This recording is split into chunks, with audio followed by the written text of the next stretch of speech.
শুভ সকাল বন্ধুরা, কেমন আছো সবাই? আশা করি সবাই খুব ভালো আছো, সুস্থ আছো। আমরাও ভালো আছি। আজকে হচ্ছে বুধবার, সকাল থেকে ভিডিওটা শুরু করলাম একদম ফুল এনার্জি নিয়ে। সারাদিন এবার সঙ্গে থাকো।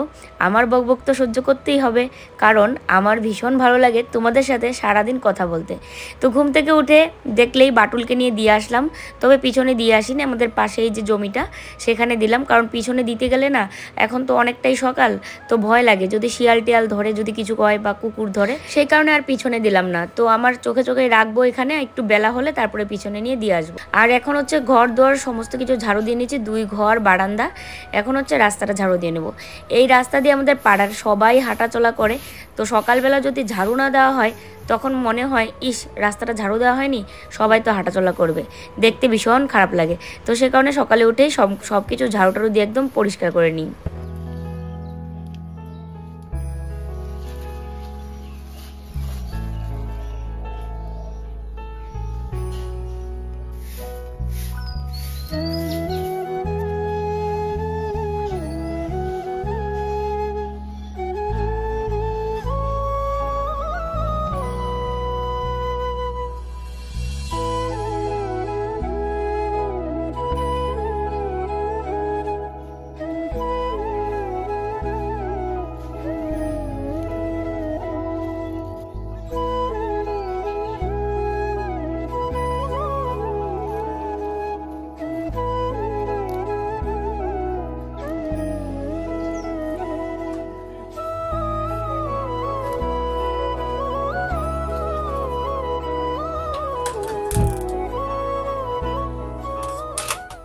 তো সকাল সকাল সমস্ত কাজবাজ শেষ করে নিয়ে এদিকে চাটা গরম করে নিচ্ছে, কারণ আমি আর মা চা খেয়ে নিয়েছি, কাজবাজ করে দুজনে বসে একসঙ্গে চা খেয়েছি। আর এটা চা হচ্ছে কল্লোলের জন্য, এটা গরম করে নিচ্ছি, ওকে দিয়ে দিব। আর এই ঘরটা বেশ কিন্তু ভালো লাগছে, এই দেখো এখানে আলমারিটা রেখেছি, ফ্রিজটা ভালো লাগছে খুব, মানে ঘরের ডেকোরেশন চেঞ্জ হয়ে গেছে পুরো টিভি এনে। তো যাই হোক, চাটা দিয়ে তারপর চা খেয়ে ও যাবে বাজারে। আর কালকে দিয়েছিলাম কাজল, রাত্রিবেলা ভিডিও শেষ করে দিয়েছি, তখন ব্লগিং শেষ আমার। তখন আমি একটা শর্ট ভিডিও, মানে ব্র্যান্ড প্রমোশন থেকে একটা শর্ট করার কথা ছিল। তো এবার এমনি নর্মালি তো নর্মাল ভাবে থাকি, তো তখন মনে হলো একটু কাজল দিই, একটু লিপস্টিক দিই, দিয়ে তারপর সুন্দর করে ভিডিওটা করি। তো সে কারণে কাজল পরেছিলাম, ফেস ওয়াশ দিয়ে মুখ ধুয়েছি, তারপরেও আর কাজল উঠেনি। তো যাই হোক, ওকে চাটা দিয়ে তারপরে আমি রান্না বসিয়ে দিব। তবে সকালে তো খাওয়া দাওয়া একটা কিছু করতে হবে, তো ওকে বললাম যে তুমি খেয়ে দিয়ে বাজার যাও, ডালিয়া তো নেই, তোমাদের কালকে বললাম, তো ডালিয়া আনতে বললাম। আর তার সাথে নতুন কোনো সবজি না, নতুন কোনো মাছ আর শাক সবজি এগুলো আনতে বললাম। তো চা খেয়ে চলে যাবে বাজার। সকাল সকাল আমাদের রান্নাঘরে কত যে রোদ পড়ে দেখো। 4টা লক্ষ্মী জবা ফুটেছে আজকে, 4টার মধ্যে মা 2টো লক্ষ্মী জবা তুলে নিয়েছে, আর 2টো গাছের মধ্যে আছে। গাছের যত্ন করতে হবে, সার দিতে হবে, সার তৈরি হয়েছে, দেওয়া লাগবে। তো আজকে দেখি, আজকে করার ইচ্ছা আছে। আর রান্নাঘরটা 3 দিন ধরে বলছি করতে পারছি না, আমার টিপটা না আমি ব্যাগের মধ্যে রেখেছিলাম, তো টিপটা যে দেখো কিরকম একটা হয়ে গেছে, দেখো আলাদা রকম লাগছে, কি অবস্থা।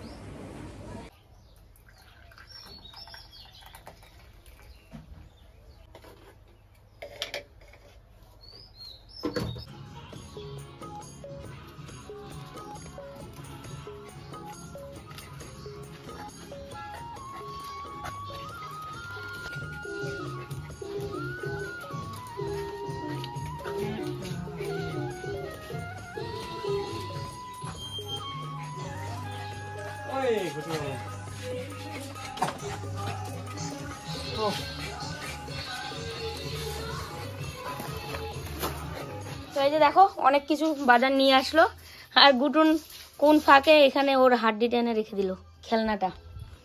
তো ওই যে দেখো এখানে হচ্ছে ডালিয়া, এই হচ্ছে মুগ ডাল, তো এখন বানাবো হচ্ছে ডালিয়া।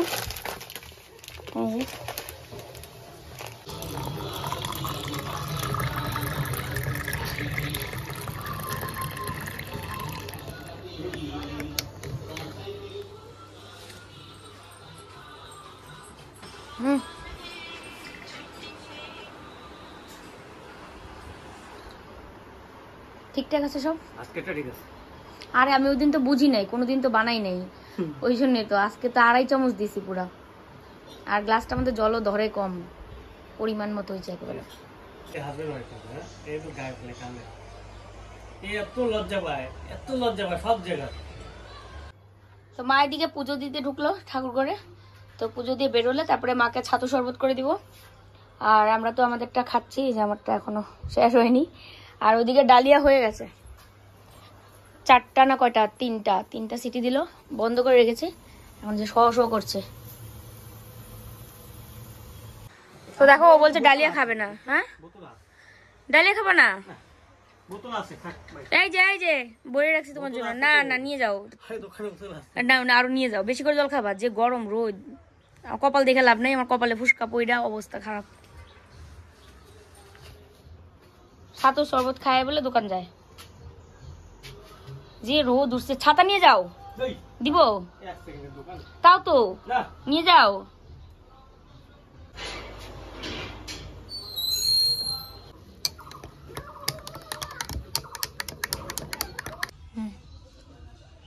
অল্প অল্প করে খাও, নাহলে গলায় লাগবে, ঠিক আছে? তো মাকে ছাতুটা দিয়ে এই পাশে আমি ডালিয়াও একদম বেড়ে নিয়ে চলে আসলাম। এই যে দেখো এখানে ঘি দিয়ে নিয়েছি দুটোতেই অল্প অল্প করে। আর ও তো আর খেয়ে যায়নি, ওরটা রেখে দিয়েছি প্রেসার কুকারে। ও যখন আসবে তখন দেখি, যদি দুপুরে খাওয়ার টাইম না হয় তখন বলবো খেয়ে নিতে। আর এখন আমি আর মা ডালিয়া খেয়ে তারপর আমি এদিকে বসাবো রান্না। আর ওইদিকে মাকে ছাতুর শরবতটা দিয়ে আমি আবার ভিডিওটা লাস্টে একটু এডিট বাকি ছিল, সেটা এডিট করে নিয়েছি, নিয়ে একদম সেভে বসিয়েও দিয়েছি, মানে সেভ হয়েও গেছে। তো যাই হোক চলো খেয়ে নিই দুজনে। খাচ্ছে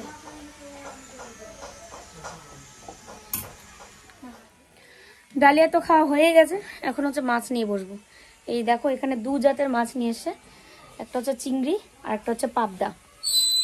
তো ওই ছায়াতে গিয়ে বসবো, বারান্দায় বসলেও হবে না, মাছের একটা তো গন্ধ আছেই, সেটাতে পরে গন্ধ করবে, তো ওই জন্য বাইরেই বসে কেটে নেব। বড় বড় নদী বা সমুদ্র কাছে থাকলে নাকি ভালো ভালো তাজা তাজা মাছ পাওয়া যায়। এই কথাটা কতটা সত্যি আমি ঠিক জানি না, তবে আমাদের এখানে তো মানে এই জায়গায় আশেপাশে সেরকম একটা নদী কোথায়, সেরকম একটা ভালো মাছও পাওয়া যায় না। দেখো মাছগুলো কেটে এনে একদম সুন্দরভাবে ধুয়ে নিয়েছি। আর এই পাবদা মাছগুলোতে না ডিম হয়েছে কি সুন্দর, তবে সবগুলোতে নেই, এই 2টা না 3টার মধ্যে দেখলাম। এই দেখো। আর চিংড়ি তো মানে একেবারে এত ছোট, দেখতে গেলে তাও একটু বড় ছিল কাটার আগে, কেটে নিয়ে এসে আরো, আর প্রত্যেকটার মাথা সব উড়ে গেল, একটা মাথাও নেই, কারণ এগুলো একটু নরম নরম মাছ, তো অনেক দূর থেকে আসে না, কতদিনে বিক্রি হয় কি জানি। তো চলো চিংড়ি দিয়ে, পুঁই শাক দিয়ে চিংড়ি রান্না করব, পুঁই চিংড়ি। আর এই পাশে এগুলো দিয়ে একটা মানে তরকারি বানাবো। তো চলো।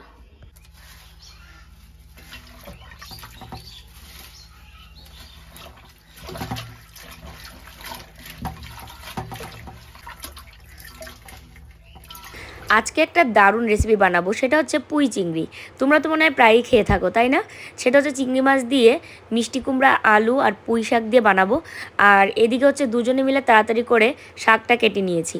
আর আজকে বেশ তাজা তাজা শাক নিয়ে এসছে ও, যেমন মূলা শাক, তারপরে পুঁই শাক। আর তাড়াতাড়ি করে সবজি কাটা হয়ে গেলে রান্না করতে আর কতক্ষণ লাগে তাই না? দেখো আজকে শুধু নুন হলুদ দিইনি, এই যে একটু সর্ষের তেলও দিয়েছি।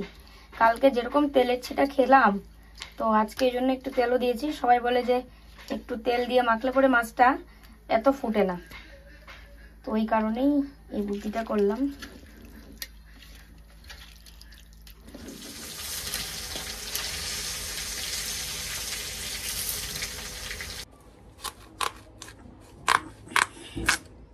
সমস্ত কিছু একসঙ্গে আর রেডি করা হচ্ছে না, ওইদিকে শাকগুলো ধুয়ে রেখে এদিকে আবার মিষ্টি কুমড়াটা কাটতে বসলাম। তো তাড়াতাড়ি করে মিষ্টি কুমড়াটা কেটে নিচ্ছি। আর ফোড়নে কি কি দিব সেটা তোমাদেরকে একবার বলে দিই চলো। প্রথমে ফোড়ন দিয়ে দিলাম 5 ফোড়ন, তারপরে দিয়ে দিচ্ছি পেঁয়াজ আর কাঁচা লঙ্কা, তারপরে এর মধ্যে দিব আদা রসুন থেতো করেছি, মানে বাটতে হতো কিন্তু এইটুকু আবার বাটবো সে কারণে ভালো করে থেতো করে নিয়েছি। তারপরে হচ্ছে এর মধ্যে দিয়ে দিব মিষ্টি কুমড়ার আলুগুলো দিয়ে একটু মানে ভাজা ভাজা করে নিয়ে লবণ দিয়ে, তারপরে এর মধ্যে দিয়ে দিব হচ্ছে পুঁই শাকগুলো। আর মশলার মধ্যে দিব হচ্ছে একটু জিরে গুঁড়ো, একটু ধনিয়া গুঁড়ো আর সামান্য পরিমাণে একটু চিনি দিব, সেটা হচ্ছে নামানোর একটু আগেই। আর এখন হচ্ছে দেখো আমি দিয়ে দিচ্ছি পুঁই শাকগুলো, দিয়ে ভালো করে নেড়ে চেড়ে ঢাকনা দিয়ে ঢেকে রাখবো। তো এটা হতে তো একটু টাইম লাগবেই, 10-15 মিনিট সেদ্ধ হতে। তারপরে ভালো করে ভাজা ভাজা করে নিয়ে মার জন্য নামিয়ে নিয়ে তারপরে চিংড়ি মাছগুলো দেবো। ঘরের ভিতরে একদম টিকা যাচ্ছে না, এত গরম। আর বাইরে তাও একটু হাওয়া বাতাস আছে। আর মাকে এদিকে ফ্যান চালিয়ে দিয়েছি, বাকি ওই রসুন আর আলুটা কেটে দিচ্ছে। তো বাইরে তাও একটু মানে টিকা যাচ্ছে। আর ঘরের ভিতরে তো মানে আমাদের এই ঘর ওই ঘর তাও ঠিক আছে, রান্নাঘরটা মানে বিশেষ করে এত গরম, মানে এক তো হচ্ছে চুলার গরম আর হচ্ছে এমনিতে তো গরম, হাওয়া বাতাস কিচ্ছু লাগে না, ছোট্ট রান্নাঘর। তো খুবই মানে গরম লাগছে, চোখ মুখ দেখলেই বুঝতেই পারছো। আজকে গরম পড়েছে ভীষণ, কালকেও গরম পড়েছিল খুব। আর এই জায়গাটা দেখো, তখন পুষ্কুন আসলো সকালবেলা, এসে বলছে মামি এই জায়গাটা ভীষণ ভালো লাগছে, খোলামেলা কি সুন্দর লাগছে। আর ওর ভাই বোন দুজনেই ঘুরান দিয়ে এখানে আসছিল, মামি কি করো, মিকির সাথে একটু খেলে, কারণ ওর মা গেছে বাড়িতে। তো মা ছাড়া বাচ্চারা তো জানোই, যতই আদর পাক দিদার কাছে বা কিছু, মার কথা খালি মনে হয়।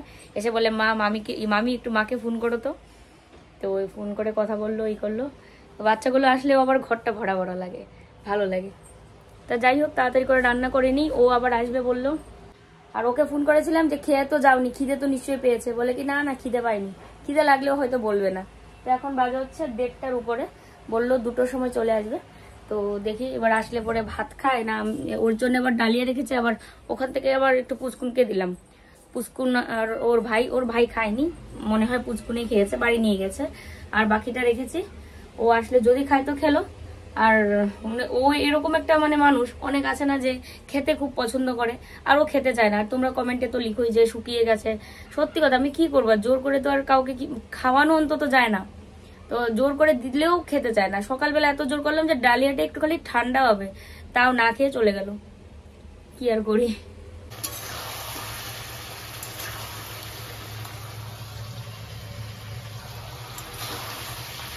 বেশিরভাগ সময়ই আমি কিন্তু সর্ষে পাবদা রান্না করি।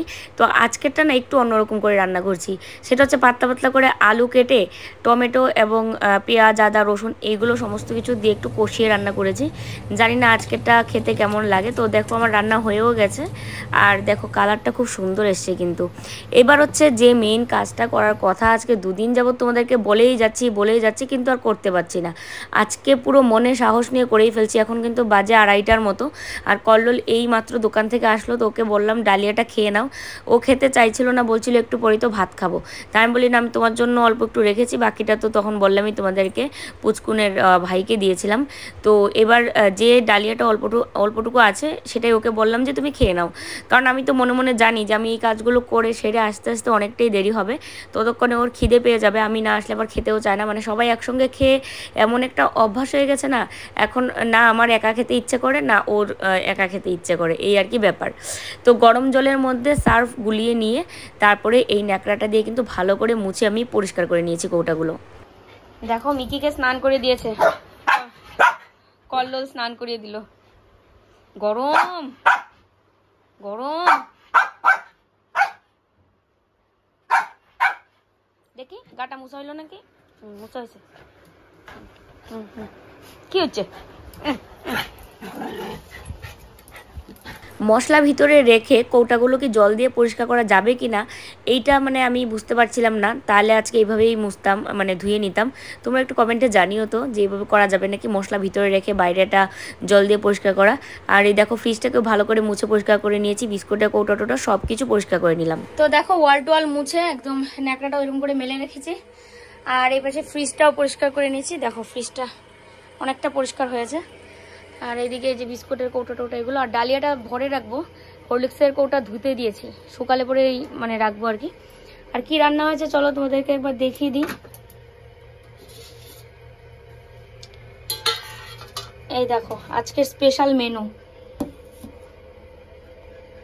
এখানে হচ্ছে আলু, মিষ্টি কুমড়া, পুঁই শাক দিয়ে চিংড়ি মাছের চচ্চড়ি বলবো না কি বলবো, তরকারি। এখানে রয়েছে ডাল, মুসুরের ডাল।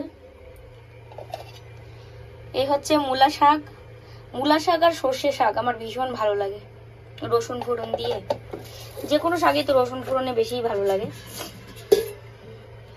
আর এখানে রয়েছে হচ্ছে আলু দিয়ে পাবদা মাছের কষা কষা একটা তরকারি। এই যে, আর এটা হচ্ছে মার জন্য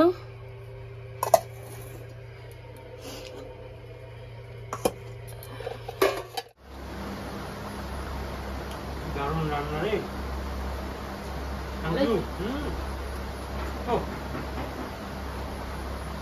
মূলা শাক তো বরাবর ভালো লাগে। মূলা শাক তো ভালো লাগছে এই যে এখন চিংড়ি যাচ্ছে। ও পুঁই শাক দিত আর ইয়ে দিত, পুঁই শাক আর যে মিষ্টি না। দারুণ দারুণ। গুড ইভিনিং বন্ধুরা। তো সন্ধ্যার সময় আর মানে এনার্জি কুলালো না যে তোমাদের সঙ্গে কিছু শেয়ার করব। এখন মানে রাতও না সন্ধ্যাও না, এখন বাজে হচ্ছে 8:10 উপরে। তো মা সন্ধ্যা দিয়েছে আজকে, মাই বলে দেবে, মা সন্ধ্যা দিল। আর আমি এই পাশে ঘর দর ঝাড়ু দিলাম, জানলা টানলা লাগিয়েছিলাম, আবার এখন খুলে দিয়েছি। কারণ এই যে দেখো যে গরম পড়েছে আজকে, উপায় নেই। আর এটার থেকে আমার পুরো চামড়া উঠে গেছে, কি অবস্থা। ফুসকা পড়েছিল কালকে তেল পরে।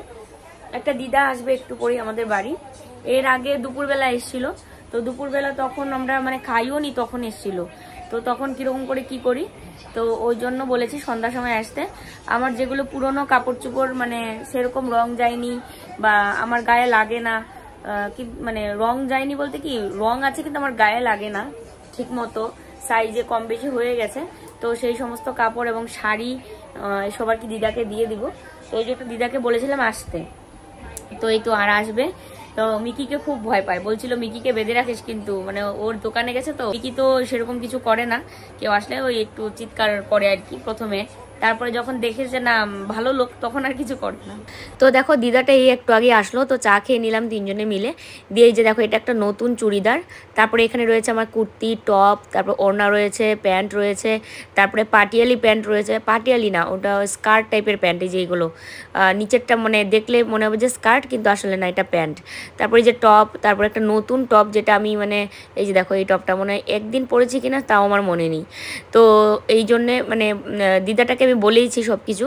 তো তারপরে বলার পরে দিদা তখন বললো যে ঠিক আছে আমাকে দিস, আমার নাতিন আছে পরবে, আমি পরবো শাড়ি, এরকম বলছিল। তো এগুলো বাইরে ফেলে দেওয়ার থেকে মানে কেউ যদি পরে, যেমন আমার নিজের বোন থাকলেও আমি সেটাই করতাম। আর আগে যেমন আমার বিয়ের আগে একটা বোনকে দিতাম আমার পাশের বাড়ির, তো ওই জন্য আমি দিদাকে সবটাই ভাঙিয়ে বলেছি। তো এটা মানে ফেলে দেওয়ার থেকে মানে কাউকে দিয়ে দেওয়া আমার কাছে অনেকটাই ভালো লাগলো। এখানে নতুন শাড়ি রয়েছে 3টা, এই দেখো এটা একদম নতুন, আমি পরিনি। তারপরে এইটা নতুন শাড়ি, তারপরে ওই পেস্ট কালারটাও নতুন শাড়ি, তো একদম নতুনও আছে। আবার এরকম শাড়িও রয়েছে যে একবার বা দুবার পরেছি এরকম। আমার কাপড় দেওয়া দেখে মাও বলছিল মাও দেবে, তো মারও এখানে কয়েকটা শাড়ি কিন্তু রয়েছে। তো যাই হোক আমি দিদার মুখটা ব্লার করে দিয়েছি। এই জিনিসটা শেয়ার করার পিছনে একটাই কারণ, যে তোমরাও এরকম জিনিস ফেলে না দিয়ে কেউ যদি নিতে চায় তাকে অবশ্যই দিয়ে দিও, এই আর কি। আরও বেশ কয়েকটা কাপড় ছিল, মানে আমার আর কি কুর্তি ছিল, তারপরে চুড়িদার ছিল। তো দিদার আজকে আর মানে ব্যাগে হলো না, বলছে যে আমি নিতেই পারবো না এতগুলো, আরেকদিন আসবো নিব। তো যাই হোক এখন দিদাই যে বাড়ি চলে যাবে। তো চলো বন্ধুরা আজকের এই ভিডিওটা আমি এখানেই শেষ করছি। সবাই খুব ভালো থেকো, সুস্থ থেকো, টাটা।